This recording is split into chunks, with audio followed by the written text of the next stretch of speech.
back, everybody, boys and girls, ladies and gentlemen. I'm going to give a little bit of time here. My apologies for not getting on the live a little bit sooner. Had some technical difficulties, some things that work out, but we're here. We are in the building. This is Jeremy D. Murphy, and for those of you who may or may not be aware of me, I help men get the swagger back after divorce or breakup. And today, on today's Facebook Live, as promised, I'll be talking about the top 5 ways, the top 5 ways that you are fucking up your opportunity of finding your person. Now, I recognize that this particular concept, especially nowadays, may not be as appealing to some men because there's a lot of men who have checked out of dating altogether, right? And that's the reality of the situation. This overall kind of topic may be appealing in general to women. I get that and I respect that. So even though I fashion myself as a men's coach, I do recognize that I share has been able to help women find their way as well, and I appreciate that and I respect that. That said, I do want to make this point. Before we get started, I do want to make this point. If you are one of these gentlemen who's decided to check out, as they say, of the dating market, a gentleman who's decided that you don't want anything to do with women, a gentleman who's decided that you are not interested in finding your person, finding love, companionship, whatever you want to call it. At this point in time, I respect that you absolutely have the right to that. However,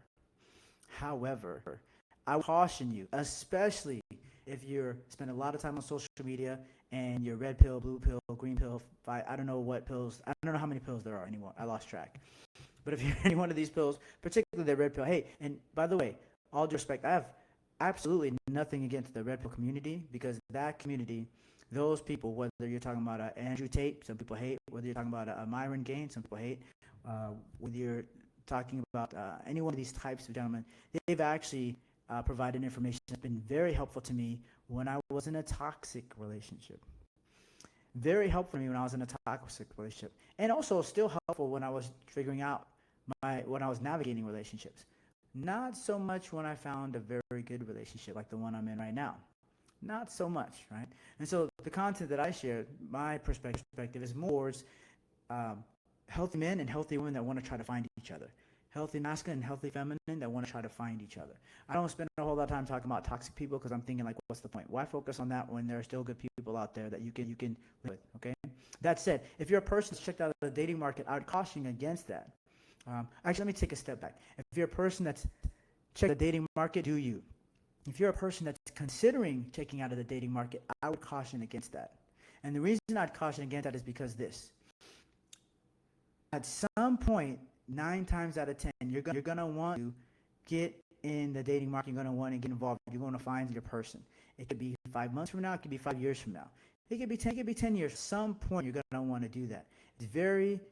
It's not a whole lot of men that can spend their entire lives alone or can be in a relationship and then spend their entire lives alone. Some men can. Most men can, right? That said, the time that you're spending on your own, if you're building yourself up, that's great. I respect that. But also, just like your work requires a certain skill, just like your favorite hobby requires a certain skill set, just like building and fixing cars requires a certain skill set, just like having a relationship with your siblings requires a certain skill set, just like having a positive relationship with your coworkers has a certain skill set.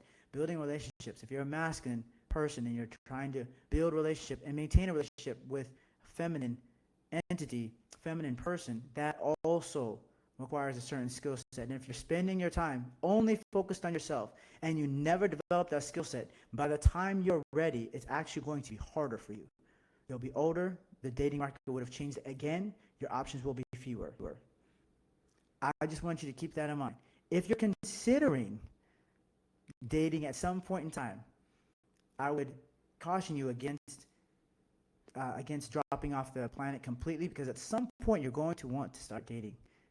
And if you haven't taken any time to build any skill set as a masculine man, trying to relate, trying to connect, and maintain a relationship with a feminine woman, if you haven't spent any time building that skill set, by the time you're ready to jump back in the game, everything would have changed. And you just spent all that time not building your skill set when you could have been getting yourself prepared so you can handle these kinds of situations, right?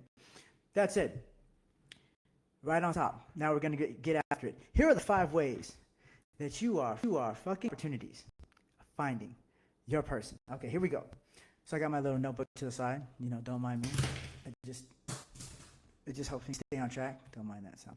It just helps me stay on track. So, number one, the number one thing that you are probably doing that is keeping you from finding you, and I'm sure you've seen this on. Hello, Teresa. I'm sure you've seen this um, on social media. I'm sure you've heard of this. I'm sure you've noticed this, right? Especially if you're a man, you've noticed this. Unrealistic expectations, ladies and gentlemen. You have unrealistic expectations of what a relationship should look like, a partnership should look like, your opposite energy should look like, how they should show up, what they should be able to do for you, what they bring to the table. You have all these unrealistic expectations. We see it. It's all over social media right now. Matter of fact, it's all the rage. All the cool kids love to talk about this, right? I need a man that makes six figures, 6 foot, has over 6 inches, and has a six pack. The number of men that can meet that requirement, by the way, is minuscule. There was a study done that I heard about. For example, just the number of men in America that are over 6 foot. Do you know the number of men in America that are over 6 feet tall? There's a study done, and I heard of look it up myself, but I got it from a credible source. That is this: 14%. 14% of men are over 6 feet tall. 14%. And that's not even including the ones that are married. That's not including the ones that are gay. That's not including the ones that are incarcerated. How are you? How are you? So, if you have these unrealistic expectations, you might want to check yourself. Male or female, you might want to check yourself. There's some men that only want to date, for example, maybe 6 foot blonde women, right? I'm sure there's a pretty small percentage of that. There are some men that want to date only women that are going to do everything for them, just like everything. Like women are going to cook on command, clean on demand, have sex on demand. I don't know, just rub their feet on demand, pop out babies on demand. There are men that say these things too. There are men that say wild things. There are women that say wild things. I would caution you against being either, because it's going to be hard for you to find a person. That's number one. It's going to be hard for you to find a person that actually matches that. And number two, you're looking at all the wrong things anyway. You're looking at all the wrong things. Focus. Like say if you're a female, right? If your focus is a man who's over 6 foot tall, it's only 14%. But put that aside for a second. What does height have to do with kindness? Don't worry, I'll wait. What does height have to do with a person's potential to bring in income? What does height have to do with a person's ability to stand by your side when shit goes south? What does height have to do with a person's level of loyalty? What does height have to do with the level of a person's honesty? What does height have to do with the level of a person's transparency? All these kinds of things that we generally talk about that are generally important to us in the dating world: communication, transparency, consideration, honesty, loyalty. What does that have to do with height? Now you can say the same thing in reverse. Men's counter argument when women bring up height, men bring weight. Okay, you can bring up weight. You can have your preferences. That's not the issue. The issue is not whether or not you can have preferences. The issue is whether or not your preferences make sense, and how tightly are you going to stick to them versus the things that actually matter, right? Maybe you're a masculine man and you don't want a woman that weighs more than 140 pounds. Cool, respect, right? But just keep in mind, what does it have to do with a woman's level of femininity? What does it have to do with a woman's level of consideration? What does that have to do with a woman's level of kindness? What does that have to do with a woman's level of actual ability to maybe maintain a household? That's also important to you. So these kinds of things that people are battling against, they don't even realize, right? So having unrealistic expectations essentially sets you up for failure. But the thing is that 9 times out of 10, we already know that. Even the people that are like spewing this stuff online on the Instagrams or whatever, they already know that. They already know that these unrealistic expectations are messing up their chances of finding their person. The reason why they're even out there. The reason why people typically have these things is because they're trying to shield themselves from getting hurt again, disappointed again, brokenhearted again, failing again. So they create expectations that they can try to hold another person from, just so they can kind of shield themselves from a situation that might have happened in the past, but it's not happening right now, and there's no guarantee it's going to actually happen with this person. How crazy is that? Right? How wild is that? Now, we do these kinds of things all the time, right? We don't just do it in relationships. We can do it in, it could be buying a car, right? I only buy big cars with strong frames because, one time I was in a small car. It happened to a friend of mine, right? With a weak frame, right? We do these kinds of things all the time. But the point is that at what point does this become detrimental to your ability to succeed in the thing that you're trying to do? Right? These unrealistic expectations hold us back. Typically, all they really do is hold us back from the very thing that we say we want, which is connection, which is love, consideration. Now, again, I'm not one of these red pill guys. I don't talk about I actually believe that people can still find love. Crazy, right? I still watch. I have good friends of mine who are in wonderful relationships. One of my best friends is married, right? Been married for over 10 years. Beautiful family. I just went to one of my other friends' wedding like a month and a half ago. I've known her for years. Trained with her. She was one of my training clients, partners in business. I've known the gentleman she married, right? I got to know him. Went to the wedding. Just fabulous people. But people are still getting married. People are still having wonderful relationships. It actually still happens, right? So don't let social media fool you. Like, these things still happen. It can still work, but you need to set yourself up for success. Okay, so unrealistic expectations. That's the first thing that's messing y'all up. Thing number 2. This is actually an important one. It's a big one. Unresolved past issues is messing y'all up. Unresolved past issues. So what does that look like? That looks like, say, for example, and again, this happens all the time, right? This happens all the time. So that could be, for example, let's say, for example, you had a relationship where somebody was really physically abusive, right?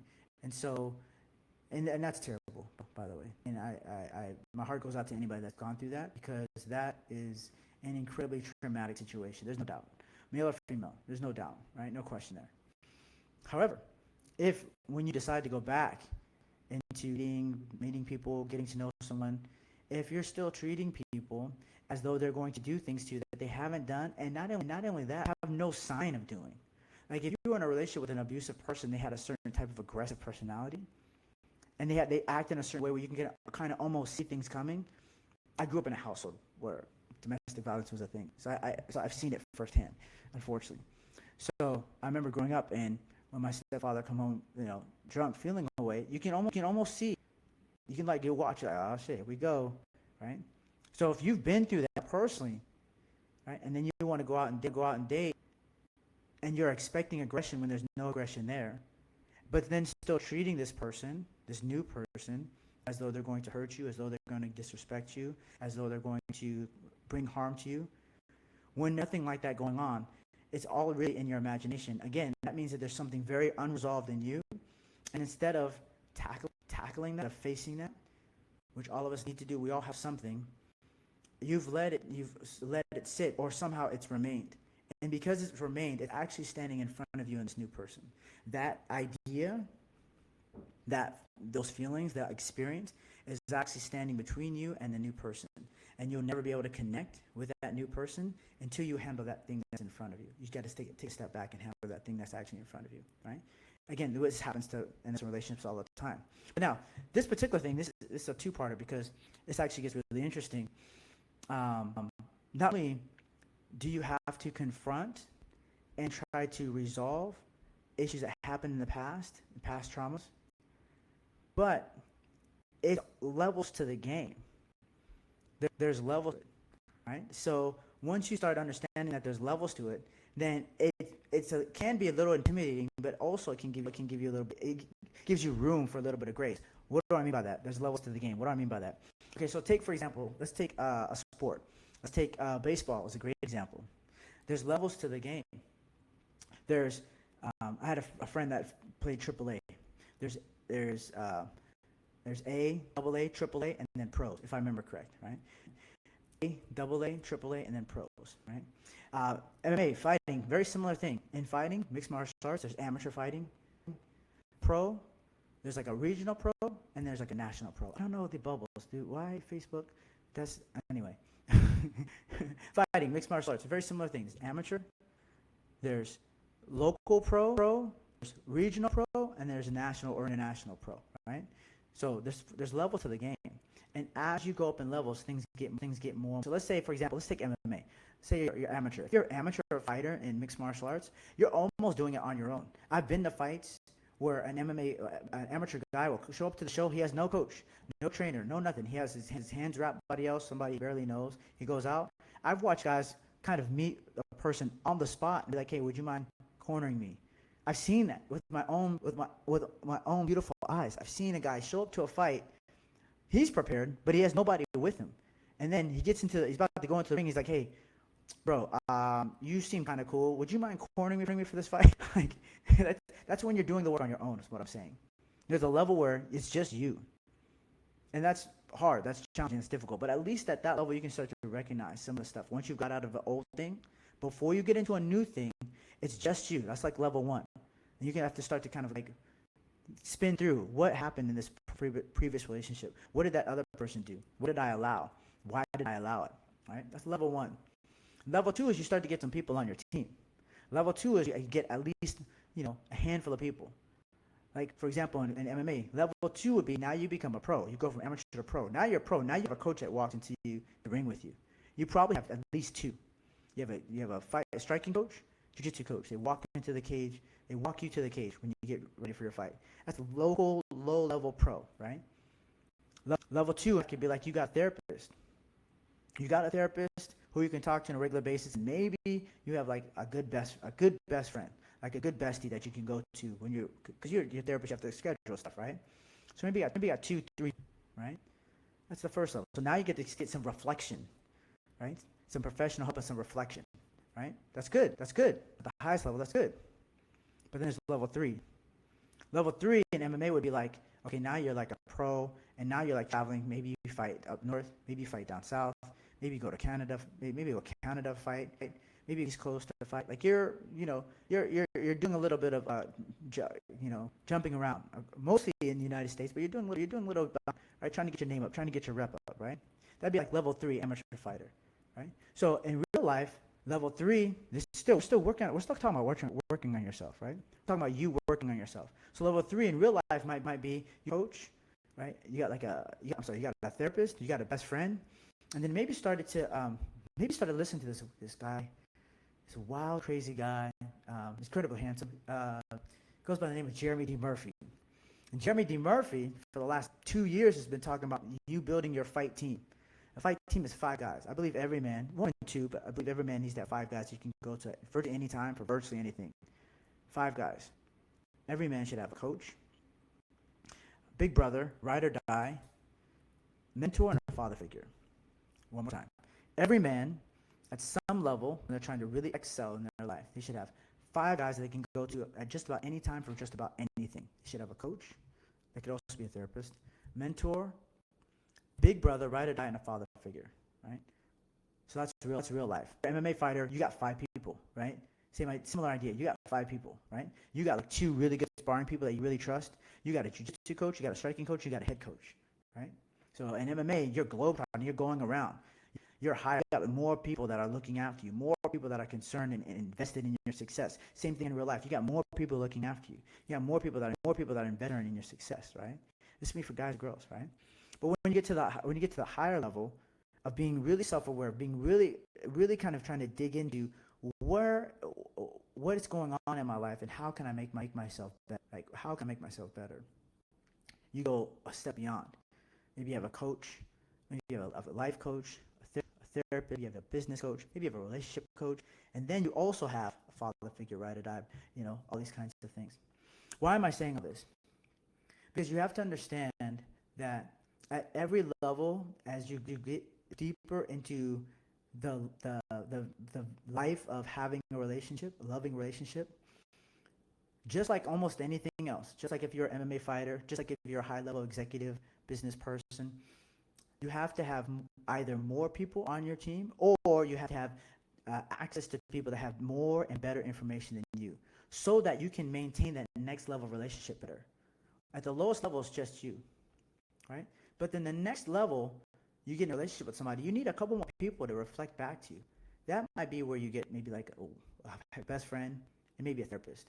Because you need a couple people to kind of start to reflect back to you. Like, is this relationship working for me? Why do I feel this way? Um, why does she make me feel this way? Is this something I'm projecting on this person, or is this something that's coming from me?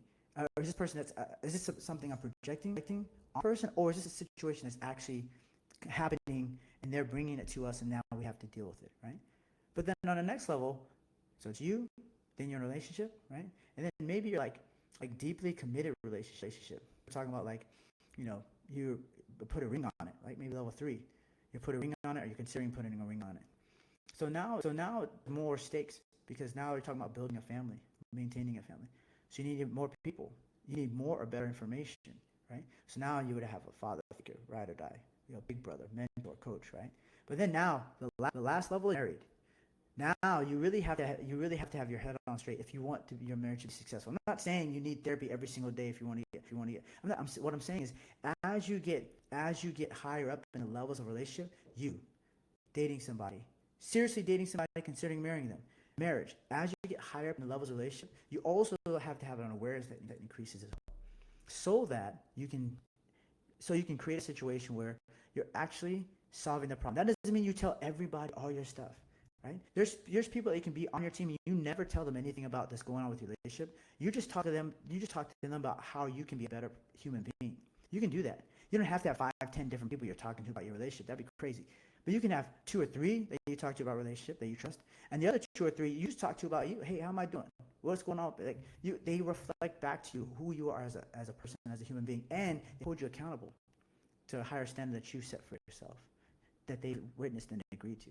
As you get higher up in relationship status, I recommend you also need to start to increase either the people that you have on your team or better information you have access to, so that as the stakes get higher, your information and your ability to navigate challenges gets better.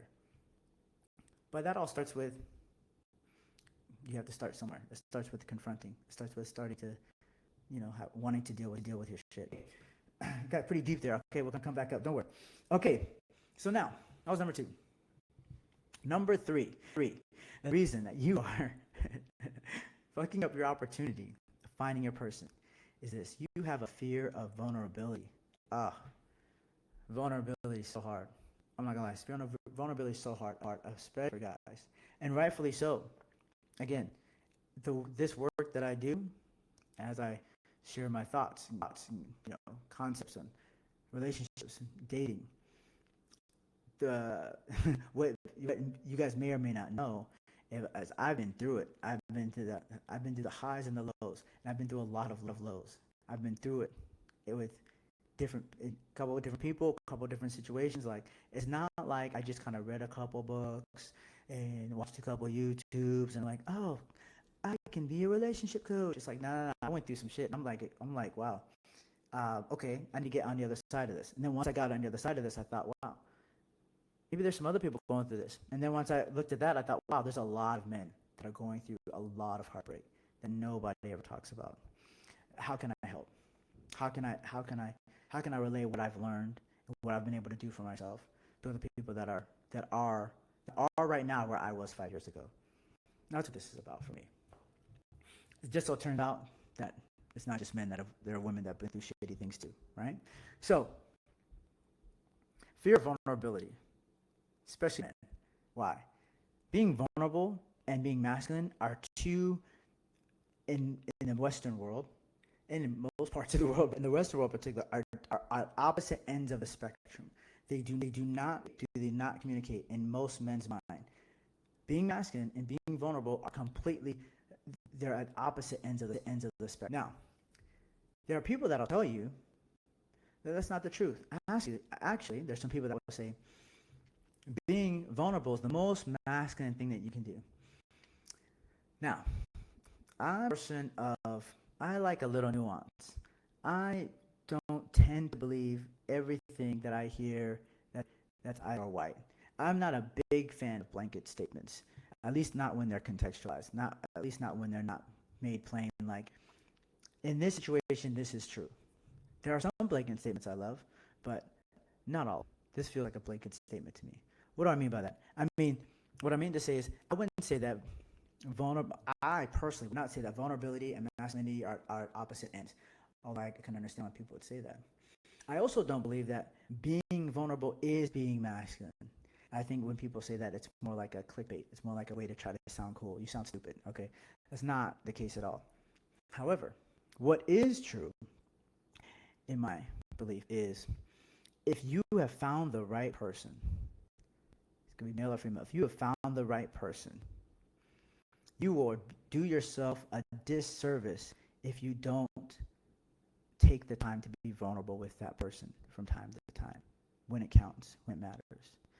Let me repeat that. If you have found the right person, you would do yourself a disservice to yourself, to that person, and to the relationship as a whole. You do a disservice if you do not take the time to be vulnerable with that person. Why is that? Vulnerability leads to intimacy. That's why. Vulnerability is one path to intimacy. There are others, right? There's like bringing for example intercourse is a path to intimacy. It doesn't always lead there, but it's a path. It could get you there. What else is a path to intimacy? There's not a whole lot more on the table. Sexual intercourse, deep conversations, right? Deep conversations where you're not necessarily vulnerable. You're just kind of sharing your experience. Deep conversations. That's a path to intimacy, sure. But vulnerability, if you're vulnerable with somebody and they can hold space for you, better put a ring on it. Better put a ring on it. I'm just telling you because it's so rare. That's what I'm trying to say. It's so rare. And that's not even putting aside people that are disrespectful or people that are manipulative or people that'll take away you, because I've been in this situation too. I'm a man, right? We've been here. I mean, in fact, you'd be hard pressed to find a man that hasn't. You'd be hard to find a man that hasn't been in a situation where they are vulnerable with a woman only to have it used against them later on. Now, I'm sure maybe that's happened to women as well. But if vulnerability is harder for men than it is for women generally, because emotions are harder. Emotions are harder for men, right? To actually to emote their own emotions, to process, to share. I think we can all agree on that. Emotions are harder for men to share than women. Then imagine actually getting to a place where you actually share it, only to have it, taken, branded, basically, blacksmithed into a sword and used by the other person to cut you down. How often do you think that man's going to share? Regardless of how great the person is that's in front of them. That's what a lot of men have been through. People that I know, people that I've coached, right? It's crazy. And it's unfortunate because these are good people, right? But part of the process of getting to a point to be vulnerable is also having discernment, right? Doing the work such that you have discernment in terms of with the people you're into, the people that you're talking to, the people you're dating, and being able to make the calculations as to, is this the person that you can actually ride with long term, or is this just kind of a short term thing, right? So discernment is an important of vulnerability, because vulnerability is important, and I think we all actually want to be vulnerable. My feeling is this is the place we all actually want. Vulnerability is something we all actually want, but we don't get there because we run into the wrong person. B, we haven't had the wherewithal, we don't have the strength to do it. Oh, actually, those two. We have the wrong person, or we don't have the strength to do it, right? But if we have the right person, and if we've done our work so that we can build the strength to do it, it'd be a disservice if we did not do that, right? One of the easiest paths to intimacy, or maybe I shouldn't say easy, quickest path to intimacy is vulnerability. You find somebody that can hold space for you, where you're just having a moment, you're like, actually, my father figure passed away several years ago. I still miss him to this day. You have a moment where you say to a person, like, I don't think I've ever actually been in love, but I desperately want to be in love. You have a moment where you say to a person, I don't know what it is that, I don't know exactly what it is that I'm feeling right now, but if I'm being honest, I feel like I might be falling for you. You have a moment where you say to a person, when I was little, when I was young, my father wasn't really around, my mother wasn't really around. Now I felt like I always felt alone. I didn't feel like anybody was really looking after me. And then just kind of see how they handle it. If they can handle that, if they can hold space for you, you found something. You found a gem. Take care of that. I'm just saying. Moving on. This is a good one. Lack of self-understanding. Ooh, how many of us do not understand ourselves? I would say quite a few, I would argue, unfortunately. But it's hopefully you're starting to see, by the way, how all these kind of interrelate, right? Lack of a self-understanding. So again, this goes back to kind of the idea of doing the work. This goes back to, for example, unresolved issues, tackling unresolved issues. Back to your level of vulnerability, right? So having some kind of self-understanding is both of those. You have to take some time before you actually get into something heavy, before you get in deep with somebody. You have to take the time to really get to know yourself. Who are you? A lot of people running around that don't really know themselves, right? Like, people say, "Oh, do you have a preference?" "Oh, I don't have any preferences. I date anything." I go, maybe that's true, or maybe that's actually not true. Maybe there are some things that you're actually looking for. You date anybody, so people that are liars, cheaters, and honest and good. You like all of that? Like you like all of that. People that are abusive and but people are that caring. That's your range. That's what you're into. You like all of that? No, you don't like all of that. So what are you into? What you're into? Well, what are you? How do you know what you're looking for? What are you about? What are you about? What do you bring into the table? Why people get so upset about this idea of bringing something to the table? I think it's perfectly fine phrasing in conversation. People get upset. I don't understand why. Who cares? It's just a phrase, but it's a very honest question. It's a great question to ask yourself. What do you bring to the table? Right? And so, what are you bringing to the table in terms of like what are you about? Like, a person who's actually honest? Are you a person who's actually caring? And another thing that's interesting about this is once you start to really analyze yourself, you have to actually say, if you're being honest, you might think that you're a caring person, right? But if you're being honest, you might say to yourself, I think I'm a caring person, but that one thing that I did to so and so in my, in that relationship that I was in 3 years ago, that was actually kind of fucked up. Or if you have a team around you, people that can reflect back to you who you are. If you have a team, you can say to yourself, I could talk to one of my buddies right now. I can be like, yeah, hey, do you think I'm a caring guy? Oh yeah. Do you think I'm a considerate guy? Sometimes you can be, right? These are the kinds of, if you have a team around you, and you have questions, and you're trying to learn yourself. It's one thing to learn and to analyze who you think you are. It's another thing to analyze who you actually are. You need to do both. Ooh, you weren't ready for that. Oh, you were ready for that, huh? Ooh, hit you in the chest muscles, huh? Let me say it again for you then. It's one thing to analyze who you think you are. It's another thing to analyze who you actually are, how you present yourself in the real world. You need to do both, right? Why? Because there might be a discrepancy. There might be a gap. And that gap, that place where you thought you're considered, but you're actually an asshole, that gap where you thought you were caring, but you're actually kind of dismissive, that gap where you think you're respectful, but you're actually kind of like rude and cocky, gap, that's your opportunity for growth. That's your aha moment. That's your opportunity where you can really say, oh shit, and you can really like exponentially in a short amount of time. But without those two, without looking at yourself and having people that you love and you care about and you trust reflect yourself back to you, without those two, right? You holding it to yourself, and then also looking at the mirror that people have of you. Without those two, it's going to be hard for you to grow. It's going to be hard for you to actually it's going to be hard for you to actually self-actualize the kind of relationship that you want, because you're not clear about who you are and or how you're showing up. And therefore there's like static in between you and the person that you want. There's a miscommunication. The frequency is off. The connection will be off, right? This is especially true for people that, oh, I always attract assholes. I always attract narcissists. I always attract bitches. Really, why? Oh, because they're the worst. It's their fault.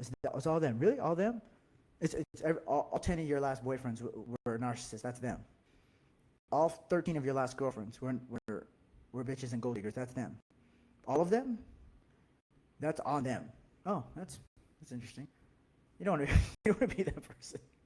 At least not anymore, because it's asinine. It's dumb, right? You want to actually get to the goal. You want to find something that's worth your time, right? Worth your energy. So you have to do these things. Okay, moving on. Last but not least, the number five reason. This is a funny one. Had this conversation with my lady many times. Number five reason. By the way, I want to give a quick shout out. What's up, Shelnisi? Well, I hope I said that right. Shelnisi. And what's up, Tamara? Okay. So number five reason why you are your opportunity of finding your person is because you never get out the house. You have no social circle. You have no you have like two friends, and they both live in Idaho, and and all you do is go to Target, and and walk your dog, and maybe you go to the gym, and then you go to church for half an hour on morning. Like you have no, there's no way. There's no way. Now, the funny thing is that as small as your social circle is, it can still be tiny, and you can still find love. It's happened. I know from personal experience. You can still have a tiny social circle and still find love, right? But the thing is, it's not as likely. That's number one. And also number two, the thing about the social isn't so much about the social circle. It's not so much about that. It's more about, look, you don't have to go wild. You don't have to be a crazy person. But if you want somebody to step into your life, male or female, if you want to step into your life, ideally, you should be doing something. You should be building a life that has some kind of excitement, has some kind of interest, has some kind of has some kind of something extra to it that makes a person say, that looks like fun, right? And it doesn't have to be crazy. Maybe you go to a concert with a couple of friends once every 3 months. Maybe you take a trip to Bali once a year. Maybe you like to go to a different museum once a month. You don't have to wow out, right? Your social have to be crazy. You don't have to be a Kardashian. You don't have to you don't have to go to day parties. I had to throw that in there. You don't have to do anything crazy, right? But you should be trying to build a life that has kind of excitement, some kind of interest, some kind of just a little bit, just a little bit. So a person might come into your life and say, okay, go to the gym, that's cool, all right, all right. You like to read Robert Greene books, so that's cool, a little weird, but okay. But all right, so what else do you do? You know how you know how boring it is to date a person that all they do is work, and maybe single mom, single dad, hang out with their kids. It's like, oh, it sounds to me, it's true. That's all you do. You don't have no kind of hobby. You don't do nothing else. You hang out with your family, you hang out with your kids, and you go to work. You don't do anything else. What's wrong with you? what there's there's literally the entire world waiting for you to explore it and do three things. It's not even about finding another person. It's about, don't you want to have a more interesting life? It's not even about finding a person at this point. Don't you want to have a more interesting life? It ain't that hard. You don't have to go very, very far. You don't have very much, right? But if you're one of these people, you only do one. Okay, that's cool. You can do that. But even if somebody came into your life, you're boring. Who wants to stick around for that? You don't want, or you only want to take trips with. Yeah, there's no, what else? What else is there to you? All right. So that's the last thing. That's the fifth point of what's messing up again with social circle. Now I want to open up for Q&A. I promise some questions here. So if you would like to ask a question, if you would like the question and you're on, I can bring you on the video right quick. I can bring you on so you can ask it, or you should be able to type a question. I'm good either way. Um, so feel free. I'll give a couple minutes. And in the meantime, I would like to also mention that at the end of, I'll be offering one 60-minute free coaching session for everybody that's interested, that's been on this, for participating in this little live here for me. I appreciate it. Glad you showed up. Hope you got something out of this presentation. But I'm going to offer one free coaching session for everybody that's on this live here. So the coaching session will be designed around, we can talk about from a dating perspective, whatever it is that you want. But the primary idea is, which one of these five are you struggling with the most? Quick recap. Which one of these five are you struggling with the most? Are you struggling with, for example, having unrealistic expectations? Are you struggling with unresolved past issues? Are you struggling with fear of vulnerability? Are you struggling with uh, lack of self-understanding, or are you struggling with your limited social circle? Which one of these five are you struggling with the most? Whichever one you pick is what we coach around, right? I would have a conversation. You can message me, right? You can send me a Facebook message, or you can message me here. I'll send you a link where you can get into my calendar on through Calendly, and we'll go through again. Which one of these five is challenging you the most? Unrealistic expectations, unresolved past issues, fear of vulnerability, lack of self-awareness, self-understanding, or limited social circle. Coach around one of those five. That's it. If there's anybody that would like to ask a question, like to even come on video, say a little something, you are welcome. The floor is open. We can have a quick discussion, question out, whatever the case. I'll leave a couple minutes for that.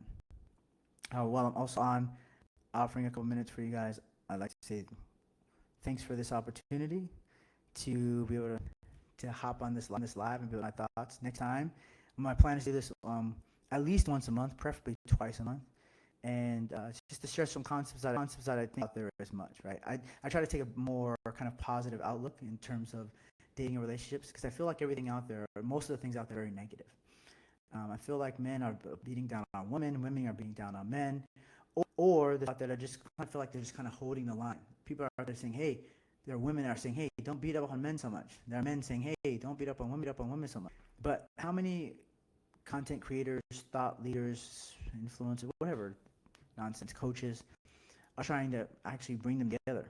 My goal is to put men in a situation where they can go back into their masculinity so that they can find that feminine woman that they truly want, right? Which serves both, in my opinion, which serves both parties. Masculine men get what they want, feminine women get what they want, right? So my goal is to actually bring these together. Why? Because I'm a big fan of strong families, right? Strong families is what makes America strong. It's what makes America powerful. It's what makes America um, a powerhouse in the world. And I don't think it's far-fetched to say that we've been losing that for several years on a variety of fronts for a variety of reasons. And so if we want to start to get that back, we need to bring men and women back together again. And the way to do that is for men to go first, right? And so if men are going to go first, then they're going to need voices that are encouraging them to pick up that mantle of masculinity and ride with it confidently and in a healthy way, in a positive way, so that they can once again build the families that make America a powerhouse that it should be, in the right way, not in an abusive way, not in a disrespectful way, but in the right way. So that's what this is about for me. And any it looks like my presentation was so amazing that there are no questions, which I think is great.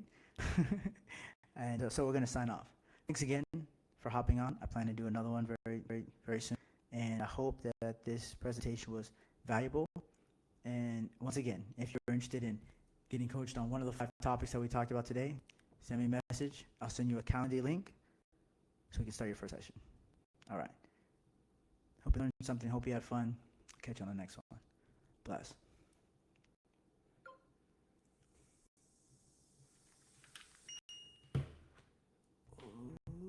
Okay.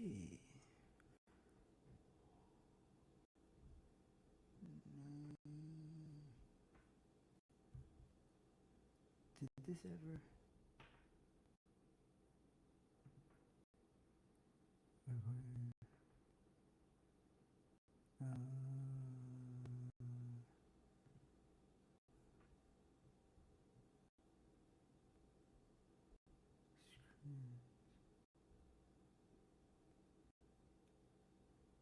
Oh yeah, no, it's recording. So how do I stop?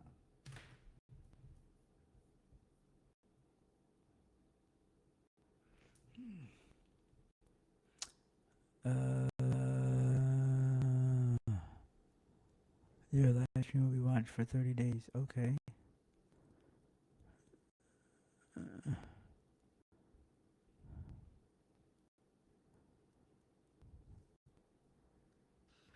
Give it a little bit of time here. My apologies for not getting on the live a little bit sooner. Had some difficulties, some things to work out, but we're here. We are in the building. Okay, this is Jeremy G. Murphy, and for those of you who may or may not be aware of me, I help men